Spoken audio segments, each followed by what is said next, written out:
If you can explain simply all the stages he's describing here, starting with Malchut of Bchinat Dalet, that will not receive into it the upper light, and this Masach, and Zivug De'aka, that raises the reflected light. Well, it's the 4 phases of direct light, to explain that. No, he also goes over it and he gives kind of headlines of everything we've gone through.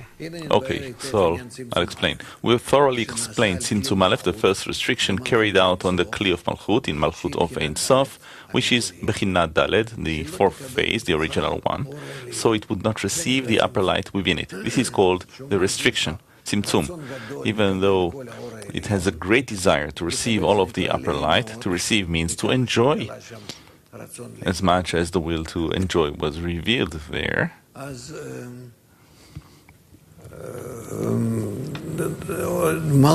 However, Malchut itself feels herself that she has to undergo a restriction and not to enjoy according to her desire. She cannot not enjoy.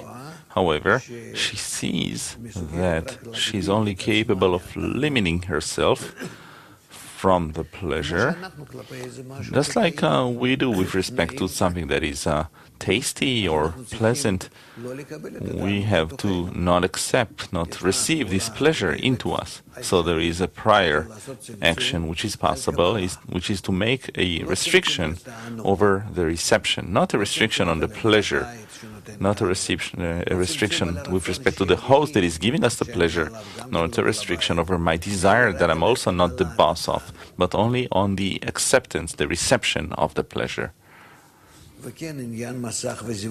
We've also explained the matter of the Masach screen and its Zivug De'aka, coupling through striking with the upper light. There is a will to receive standing opposite the pleasure, and then it decides, I have to make a restriction. Following the restriction, I will be the boss. How much to receive, what for whom, etc. But first of all, I limit my desire. I'm not the boss of my own desire. I have this desire. I'm not the boss of the pleasure. It just appears before me and I smell it. Right? However, there's only one thing possible, that I restrict the reception of the pleasure. How do I do that? I have the possibility, I have the power. What power do I have? Because I am developed enough.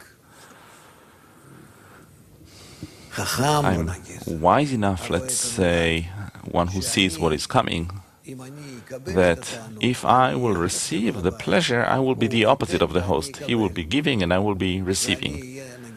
And I'll be like a dog with respect to my landlord, let's say, even though I enjoy it, I would enjoy it very much, and the host would also enjoy it, that I am receiving and I'm connected to him, but the host is awakening in me indirectly the desire to be like him, so that I won't be like a dog.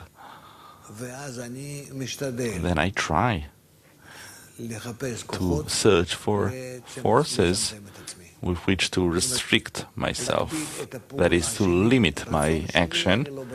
My desire, I'm not the boss of it. The desire is in the hands of the Creator. Always, whatever we want, it comes from Him, through the Reshimot, through illumination from above.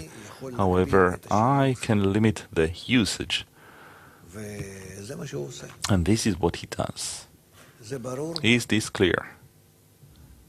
Yes.